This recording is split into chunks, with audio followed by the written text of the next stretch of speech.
Welcome to today's Lunch and Learn.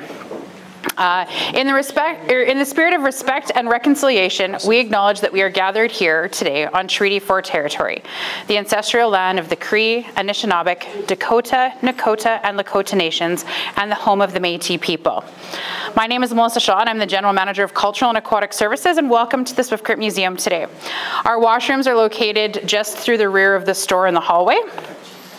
And you all have your lunch. Pete's going to be very kind and explain to us the next steps to do with it here in a few moments.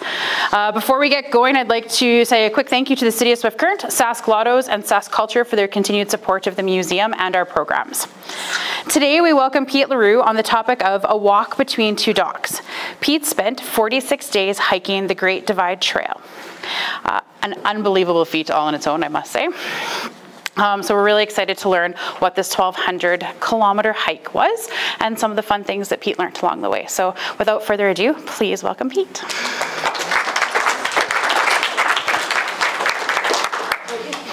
Good morning, everybody.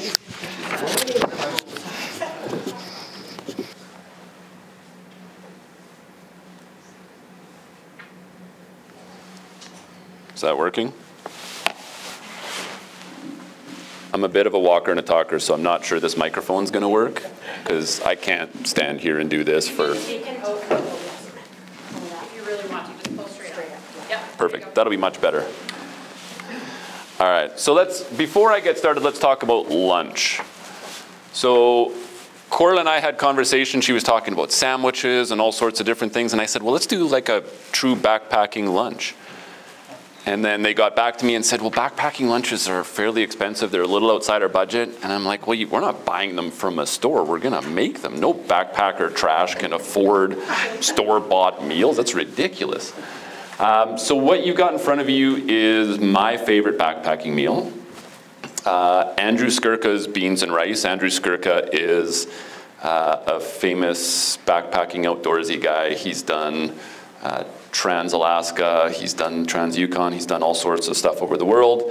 And this is his recipe for beans and rice. So minute rice, dehydrated beans, Tex-Mex sauce, and then, because in the backcountry you often do not have a chance to stop in at 7-Eleven and grab some exciting things. There's some Fritos or some Doritos or some kind of nacho chip that adds a little crunch to this, and then cheese. Cheese is another one of those amazing backcountry delicacies. Cheese strings, like the crappiest cheese you can get, is what you eat in the backcountry, because real cheese doesn't last long enough to be in your backpack, and if it did, you certainly wouldn't want to eat it. So really with lunch, you're going to wait until it reaches some kind of consistency that you're happy with. Some people like kind of soupiness. Some people like it a little more consistent. It's a little more towards a solid mass, maybe. Porridge is a good example. At that point, you're going to take your bag of Doritos. You're going to crunch them up however you see fit. Dump them on top. Break up your cheese, stick it on top, however you like to do cheese. And if you like, lots of people are taking it out and kind of squishing it around, mixing it up. That's always a good thing, so you don't end up with the little bits of rice in the corner that don't rehydrate. So that's lunch. Like I said, that was my favorite meal. I probably, of my planned 55 days in the backcountry, I probably ate this 35 times. One, because I really like it, and two, because it's affordable. The diversity and the options in the backcountry, obviously you've got to plan ahead. Had I been on a hike this long before, I probably would have planned differently, because after a while, even my favorite beans and rice became a little monotonous. A walk between two docks. So this is spring and summer usually starts with a conversation. You run into somebody, so what are you up to this summer? What are you doing? And last year, well, I'm going on a hike. Oh, that's cute. Where are you going? Well, I'm going between Waterton and Jasper. Well, those are a long way between those two places, which then led to this long conversation, and I guess this presentation will try to cover most of the weird questions or the questions that were common when people would have this discussion with me. So the walk between two docks is because in Waterton you walk down to the Canada-US border, and a bit of a baptism. Everybody jumps off the dock that's there into the water. I don't know if anybody here has swam in Waterton. It's cold. It's really cold. And that might have been the warmest water I came across on the entire trip. It's cold water, so you jump into the water at Waterton, and then there's a little dock at Kakwa Lake that you also jump into when you get to the end. So the walk between two docks, usually if you walk between two docks, it's usually on the same body of water. Oftentimes they're in the same province. In this case, neither of those are true.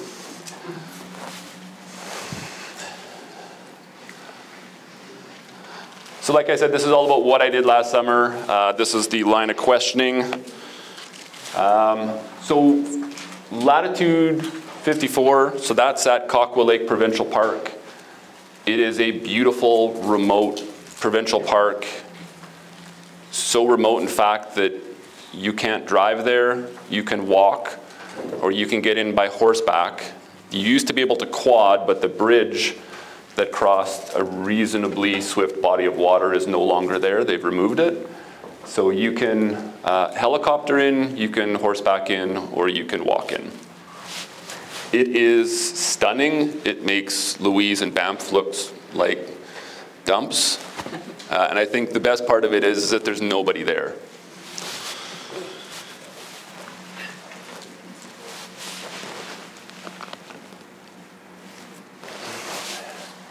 So the Great Divide Trail is a continuation of a trail called the Continental Divide Trail that takes you along the continental divide of the United States from the Mexican border to the Canadian border. This trail links up from the top of that one at the Canada-US border and takes you north, again to Kakwa Lake Provincial Park. The Continental Divide Trail usually takes people some 6 months to cover. I love my wife. She mostly likes me. And so she said 6 months is too long, and you're not going for that long, but you can take a couple of months and do this trip. There is my loving, charming wife. Part of the conversation is it's sort of a hiking trip. It's sort of a backpacking trip. Anybody who's into this type of thing, it's through hiking. So the through hiking part is A to B or A to G in this case. You're not sightseeing, you're not stopping. It is going as light as you can and as quickly as you can to cover the most ground and see the most things. So it is a backpacking trip, it's kind of a hiking trip. It goes through the Rocky Mountains. 1,123, I think, is the official distance for kilometers. That is from campground to campground if you stay exactly along the trail. Approximately 1,200 if you have some minor deviations, and if you have a few more deviations, you'll do something closer to 1,300 kilometers. So the history of the trail is this. In 1974, the government of Alberta and the government of British Columbia thought it would be an interesting thing if you could get or hike from Waterton to Banff. So they funded 6 university students to go out into the backcountry and figure out how to get there. There was no trails. Part of the park was there. You could leave the park and kind of make it through on horse trails and deer trails, but they basically mapped and routed the entire trip. That trip then expanded from Banff, and then they said, well, can we get to this park or this regional park? And it just slowly grew and headed north from there.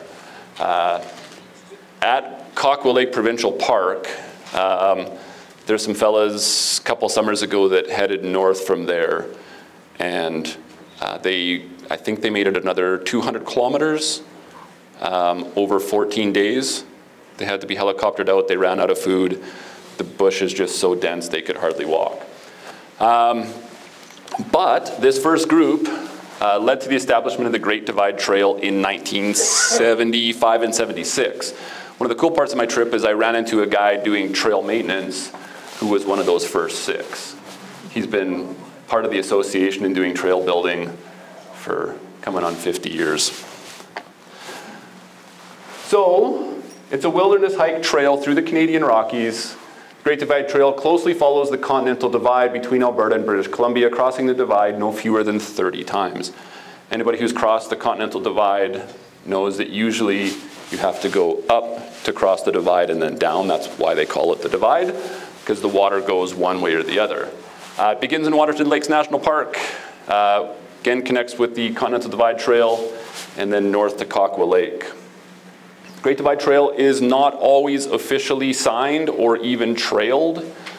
Lots of times when we go to a provincial park or a national park, there's a nice trailhead sign and there's a nice wide trail and it's groomed, and some nice people come along with chainsaws and cut up the tree branches and trees that fall and groom the trails and all the rest of those things. This isn't that. It's made up of separate trail systems joined together by ATV tracks, wilderness routes.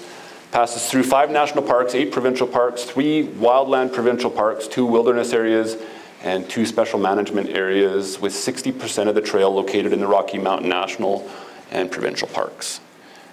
That's short for it's remote. So the most common questions. What is the trail? So the Great Divide Trail is broken up into sections. Each of the sections stops or ends in some kind of civilization. Little towns, big towns, all with the exception of G at the north end. Kakwa Lake, like I said, is pretty remote. You have to walk in or helicopter in. It's 2 days walk from the nearest highway. So if you want to get there, you need to be going there specifically. Sections A through G, each section ranges in length, so the shortest section is 4 or 5 days, right? A couple 100 kilometers up to 400 kilometers-ish, give or take. Resupplying of food. So I did not take 55 days of food in my backpack. That's one of the common questions. You had to carry all that food? No. No, that's a ridiculous amount of food. You couldn't carry it all. The math basically is 2 pounds of food per day.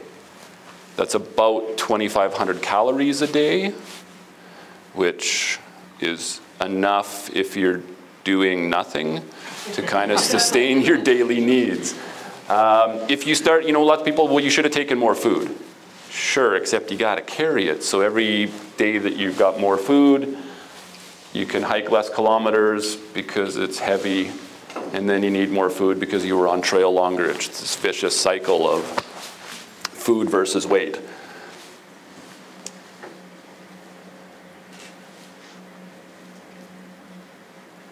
So the hike between 2 docks part, on the left is Waterton Lakes, and on the right is Kakwa Lake. Go. That was not enjoyable, just in case anybody was wondering. So the GDT works, and you end up with a bunch of people out on trail because the July 1st weekend is kind of everybody's first weekend. If you go before that, all the mountain passes are still snowed in, and you need to bring ice axes and crampons and snowshoes to get through the mountains. If you go later than that, as you move north, you end up getting snowed out north of Jasper. So it's a pretty narrow window, which causes a few problems. Alberta and British Columbia only have so many campgrounds along this trail, and the people that live in those areas and the people that want a backcountry campground and the other hikers also want to use this trail. So getting a campground is pretty difficult. In February, you have to book for the Jasper area. 2 weeks later, you can start booking in Banff. And if any of you are doing the math, you're thinking, how do you book all the northern ones and then book the southern ones? and then try to figure out the dates to leave, and you do it with great difficulty. So national parks won't let you be in the backcountry without a parking or a camping permit. So part of the problem is that you're in the backcountry with no way to leave and nowhere to sleep. So for the most part, everybody's pretty good about being in campgrounds. The odd person doesn't, but that's part of the problem, is leaving on that same weekend, is everybody's leaving within a few days of that same July 1st weekend. Average kilometers in a day and hours of hiking. So usually, because there's nothing else to do, you're up basically with the sun, sometimes earlier, sometimes a little later. And then you get up, pack up your stuff, and start walking. So I walk for 8-9 hours a day, some days 12 hours during a day. And based on the campgrounds and the permits, I think my shortest day was something like 18 kilometers. It's a great day. I had a wonderful nap that afternoon. The worst day was like 45 or 46 kilometers, thousands of feet of elevation. I was really glad to get to camp that night. That was a long day. But it was because I had to leave Alberta to get to the BC border, because BC will let you wild camp in some areas, and I didn't have a permit to be inside of Alberta. So Great Divide Trail Association is a group who helps do trail maintenance. There's resources you can use for your planning of trips, laying out of campgrounds, et cetera, et cetera. So they think that a relaxed pace would be 67 days on trail. The average would be 50 days on trail, and a fast would be 36 days on trail. I ran into a guy who met a guy who had done it in 28 this summer. He was flying. That's like 100K a day, give or take. It's moving pretty quick. Lots of people started out, well, how many kilometers did you do in a day? Or, you know, I do 10,000 steps in a day. What did you do? So in July, between the 1st and 31st, 789 kilometers, 1,166,643 steps. August to the 16th was 488 kilometers, 721,000 some odd steps. 1,278 kilometers. Now, if anybody listened to me before when I said the official distance is 1,123, and if you stay mostly on track, you do about 1,200. If you periodically get lost, wander a little bit, like I said, there is no official trail. It's mostly kind of move in this direction, and sometimes you deviate from that. So almost 1,300 kilometers. Average day was 27.2, or about 40,000 steps. And I planned for 55 days. Before Jasper, my daughter let me know that she was going to be in the area a few days before I was supposed to get there. But if I hurried, I wouldn't have to hitchhike out of the bush. So once you go north of Jasper, you don't need camping permits because there's nobody out there. So it was really easy, and by easy, it was terrible, to make distance or further distance every day so I could get a ride out with my daughter. Now, something odd happens when you spend a lot of time by yourself. I don't know if anybody spent days and days and days by themselves, but it's not good for you mentally. So I'm hiking up this hill. I haven't seen anybody in days, and as I'm cresting the hill, there's like 7 or 8 people. They're hanging out. They're having a picnic. Holy smokes, I am losing my mind. And as I take a few more steps, no, those are real people. Real people. This is amazing. There's going to be somebody to talk to. So I get up there, and it's 3 people coming south. The lady had fallen last summer, broken her leg, and she wanted to finish the last section.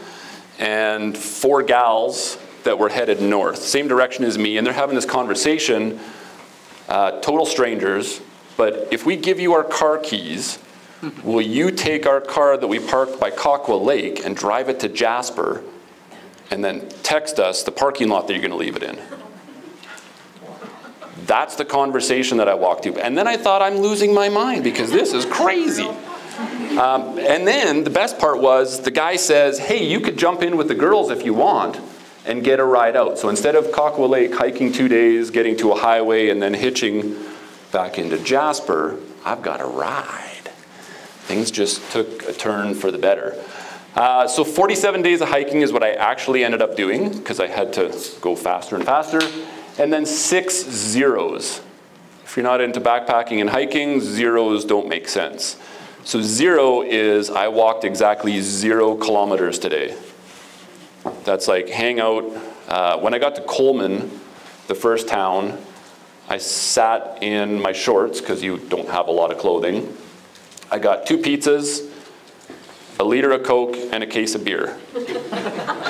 And I sat around and drank beer and ate pizza, washed all my clothes. It was amazing.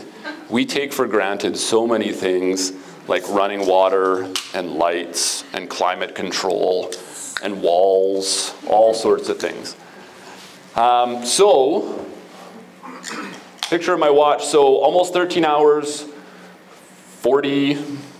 almost 46 kilometers, that was the biggest day. Lots of people ask me if I climbed any hills. Yes.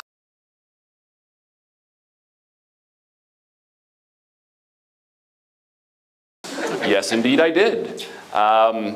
Very rarely do you go to the actual peak or summit of anything. Lots of times you're aiming for the shoulder or the pass kind of between 2 peaks.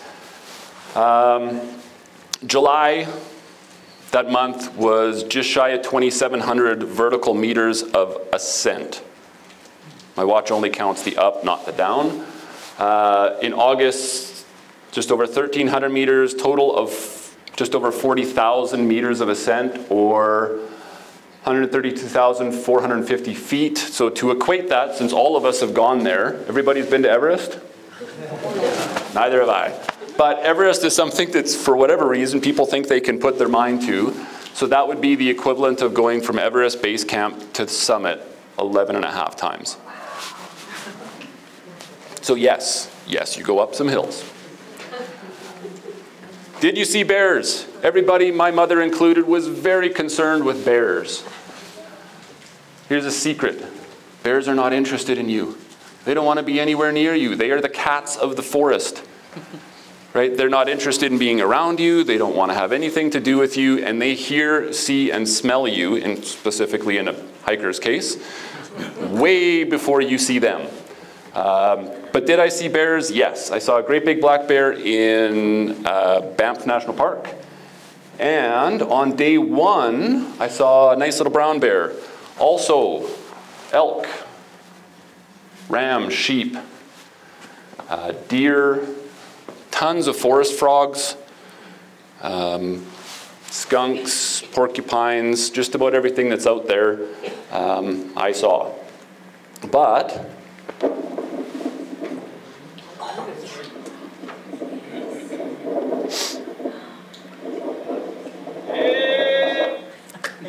So yeah, hey bear. So that's what you spend all your day doing. Hey bear. Make a noise so the bears hear you, so they're not spooked, so they're not worried, and all the animals hear and see you. Pretty soon that gets terribly irritating, mostly to yourself. Next question is, who did I go with? Again, my mom was very concerned about this idea. I went by myself. The first section, first 5 days, I went with a buddy Keith, who I backpacked with. He's the one, actually he's at fault for this.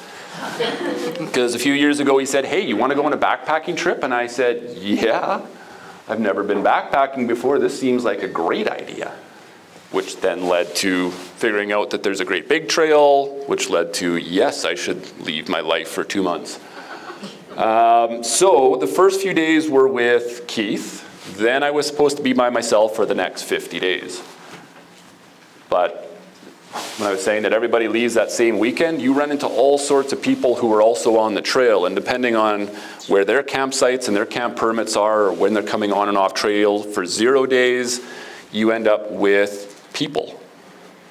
So the answer is people is who I hiked with. Strangers that you meet who become trail family, people that kind of trust and rely on and walk with and spend time with. So for the first 5 or 6 days, like I said, I went with Keith.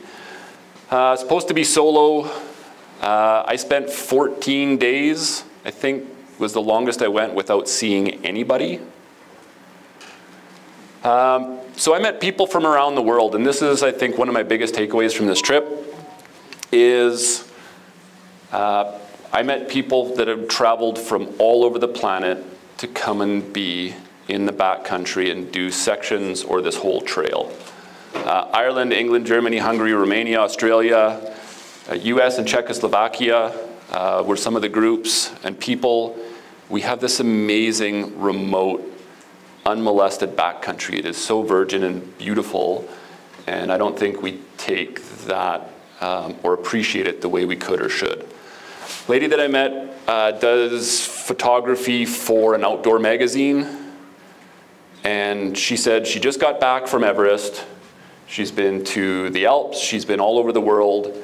She said if you were going to Everest Base Camp, you'd probably pass something like 1,200 people walking between the town and Everest Base Camp. She said if this was the Alps, there'd be thousands of people you'd pass, people every few minutes going to the different trails and chalets and different things.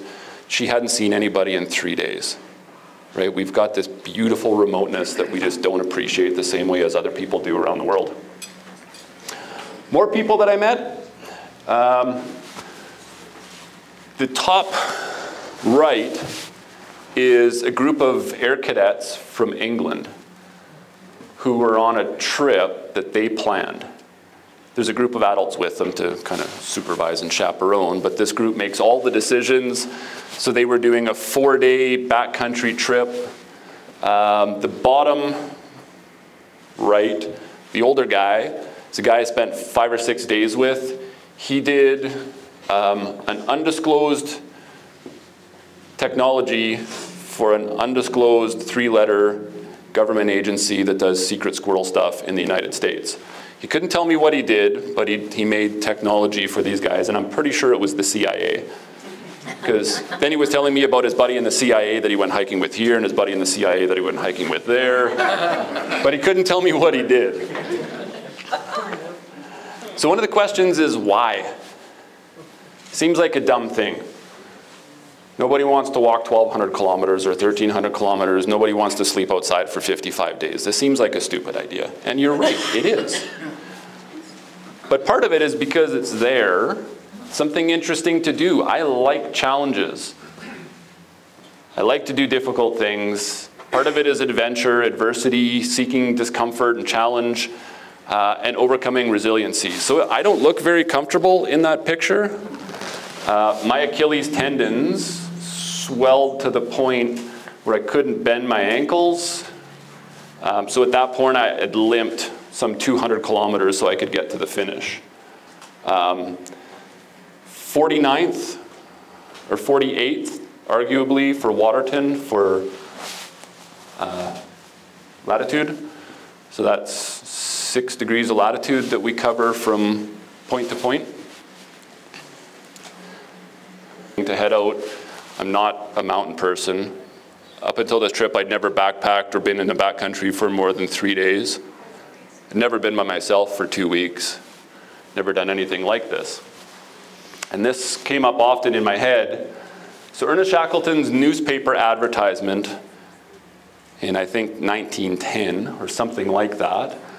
Men wanted for hazardous journey, small wages, bitter cold, long months of complete darkness, constant danger, safe return doubtful, honor and recognition in case of success. Not exactly an enticing advertisement for a job. You should have put women and men wanted. Well, I think at the time, that wasn't quite how it worked, but I agree with you. Yes, the advertisement is a little old. But that's the kind of things, I guess, that draw me in. Last bit, Cockrell Lake Provincial Park. Beautiful remote area. I think I missed a slide in here somewhere.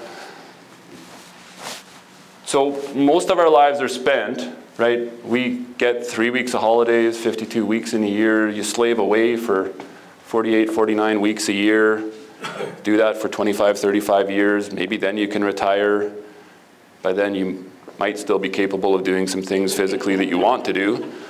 Maybe you can afford it at that point because you spent all your money living life that you didn't really want to live. So part of it is going out and doing the things that you want to do. And then part of that is the appreciation, once you've gone out and done some of those things, about how great we have it here. We live in an amazing country, a very safe community. Life's pretty great.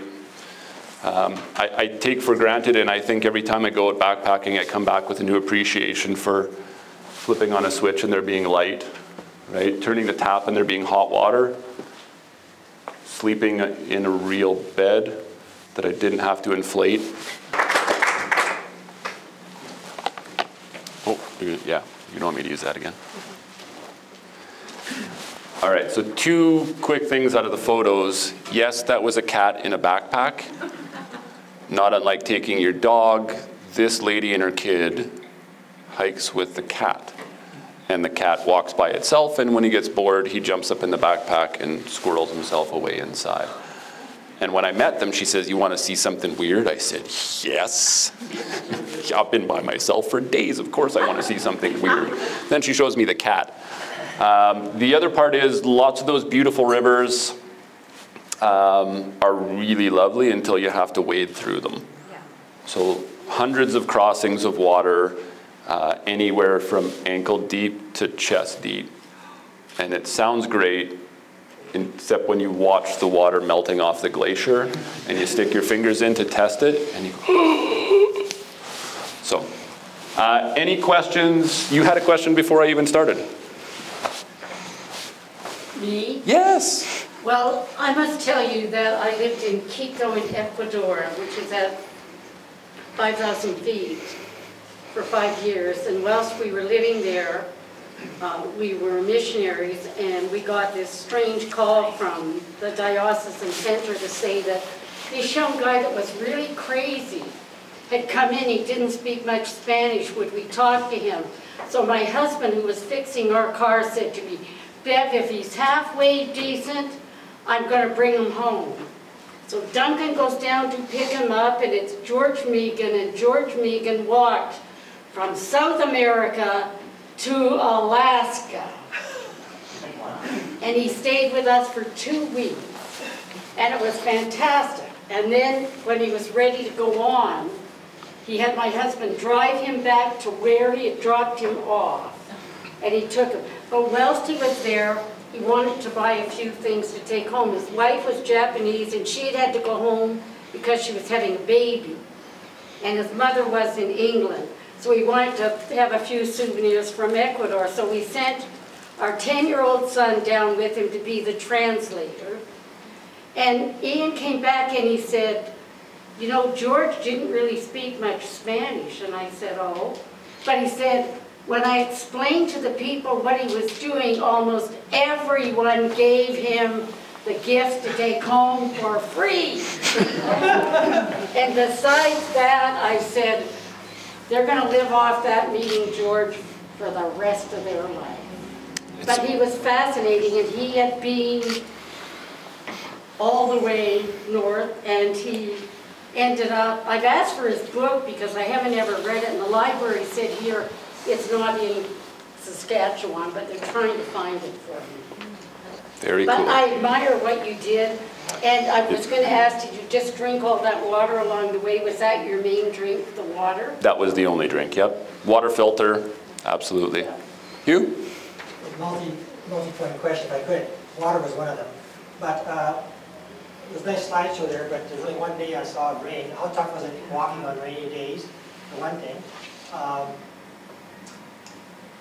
Also, was there sort of protocol or provision for emergency if you were somewhat severe? Is there some kind of a linking link, or you're on your own? That's part of the risk that you take. Yes. So let's cover the second point first. So everybody knew basically my route and my days and where I was going to be, my campsites, etc. So I would leave town of whatever, I'd call my wife and say, "I am 7 days from X. If you don't hear from me, things have gone wrong." Right? The other part was I had a satellite communicator, so I could send a glorified text message to my emergency contact I could also press a button that contacts emergency services, and they will gladly send you a helicopter for about $15,000. So, yes, there was provisions in case of emergency. Somebody was asking beforehand, right, a helicopter is like 5 or 6 hours away at best. If you needed somebody to come and get you, apparently like 3 or 4 days at the very best from like a good trailhead access to wherever you were was about as short a distance as it would get. Rain. So I brought rain gear. I only had 2 or 3 days of rain. Most of them were pretty good. I had 1 day that was not quite snowing but raining. Probably the closest I came to being in real trouble. In that I got really cold. There's only so much clothing you can bring.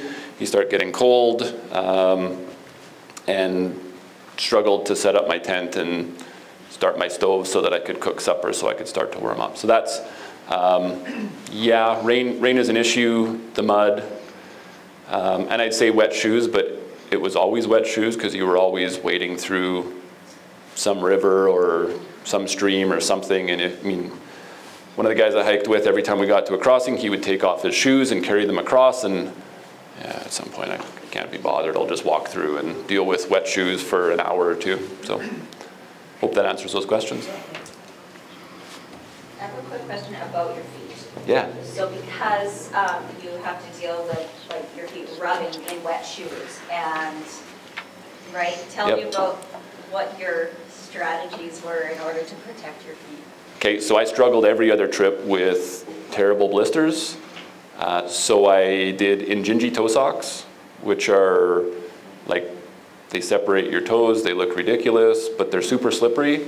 I talcumed my feet every day. I brought a tiny little bottle of talcum powder to dust my feet and keep them dry. And I trained for 5 or 6 months in advance with shoes. So I had a pair of trainers and then 3 pairs of shoes for the trip, because they don't last. Beat them up, they come apart, they're torn and destroyed. So Injinji toe socks, talcum powder, and beating up my shoes, or my feet in my shoes in advance to get them used to that shoe and sock combination. That's what I did. I was just going to ask how many pairs of shoes you used. I think you answered that. Very often it seemed that there was no trail. Yes. So could you use, how did you know where to go? So paper maps were my last resort. I had a GPS watch that would give you trail markers. And what I used mostly was an app on the phone that GPS tracks you and keeps you en route. So it gives you kind of a red line that says within 20 yards of here should be the trail. Sometimes it's right, sometimes it's not. And that gives you right distance to your campsites and water crossings and such. It's fantastic. I don't know how you do it without. I admire that group of 6 that did this in the 70s, because George did it with nothing. yeah, there have been a lot of that, absolutely. Any other questions? Yeah. About your cell phone, the battery and all that kind of stuff. Well, the good part is there was no need for cell phone because there was no cell service. So when I got to a community, I had it with me. It was airplane mode all the time because there was no cell service. And that, like those little portable battery chargers, right, that you can charge up, that's what I use to recharge my phone and make sure lots of times, lots of people, oh, it must have been great, you listened to podcasts and books and all this stuff, and lots of times you had to make, well, about 90% of the trip it was a decision whether I wanted to have maps or a podcast, and maps was the easy choice. So lots of quiet, lots of being judicious with the use of your battery and electronic devices to make sure that you had enough to get you to where you needed to go.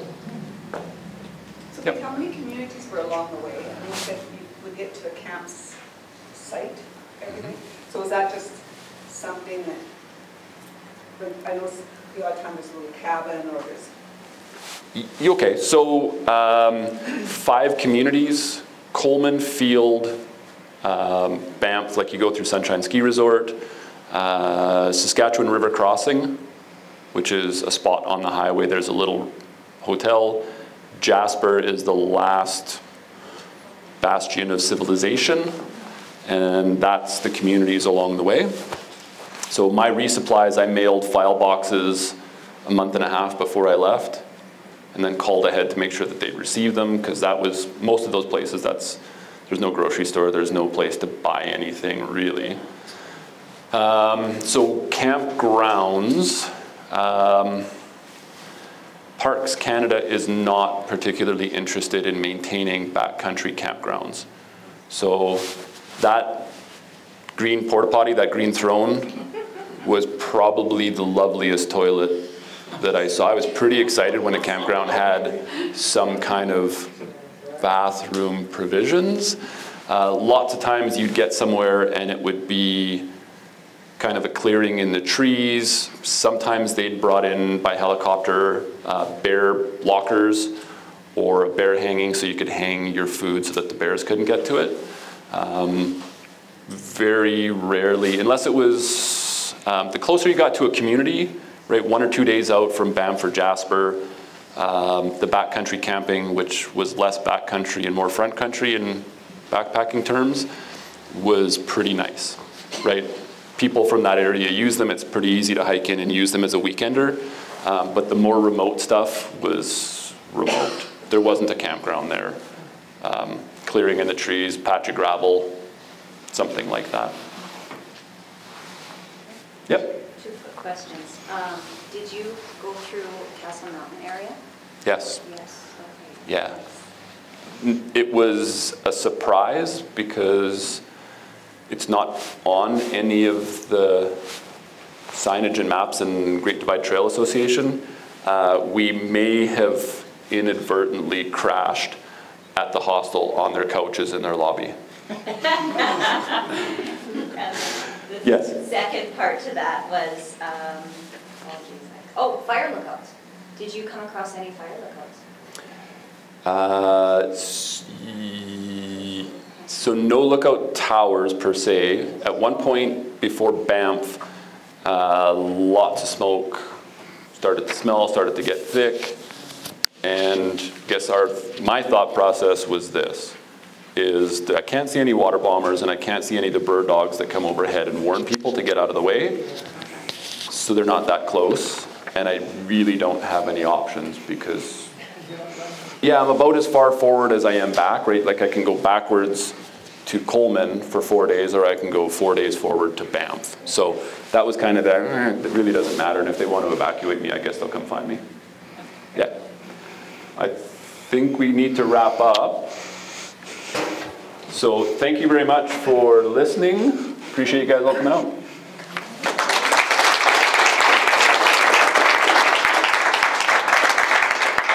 Thank you very much, Pete. Amazing, incredible. Your pictures are stunning. I think that's something I'm going to live vicariously through watching your pictures of. I fully admit I like camping, but more glamping kind of girl. So amazing. So thank you again for joining us today.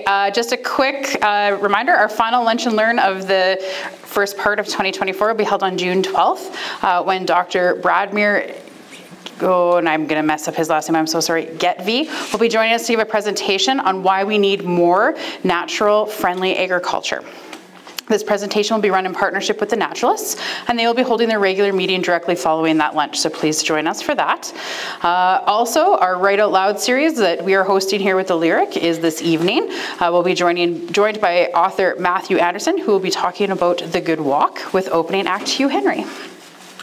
And finally, before you leave, take a moment to check out our new exhibit that we just opened last week on extreme sport and how the human body works through it. So kind of fitting for the talk that we had today. Thank you so much, and we hope to see you all again next month.